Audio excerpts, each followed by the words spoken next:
خوست ترافیکو مدیریت په دغه ولایت کې د ترافیکي پیښو د ډیروالي اساسي لامل د موټر چلوونکو بې احتیاطي، ترافیکي اصولو نه مراعاتول او ماشومانو ته د نقلیه وسایطو ورکول یادوي.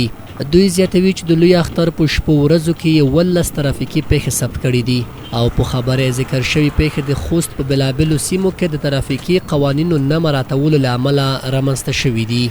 د اختر په شپو ورځو کې تقریبا ټولې 11 حادثات پیښ شوي دي په خوست کې، مکمل خوست کې، چې دکې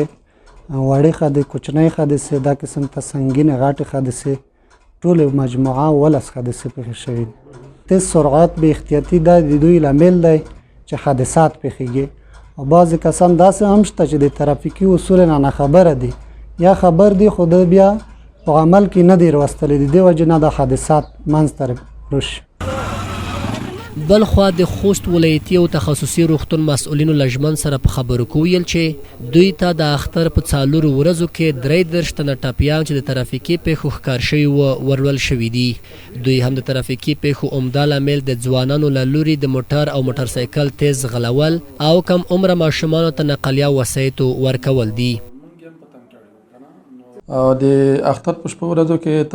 ترافیکي پیښې چې کومې دي، په لومړۍ ورځ د اختر چې دا 6 نفره دي، او په دویمه ورځ د اختر چې دا 7، او په دریمه ورځ د اختر 15، په څلورمه ورځ د اختر 15 پیښې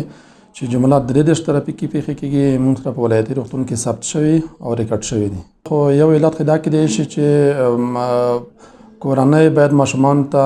نقلیه وسایط چې دا ورنکړي، او بل ځوانان بې احتیاطي کوي او د موټرو سره سرعت تیز وي.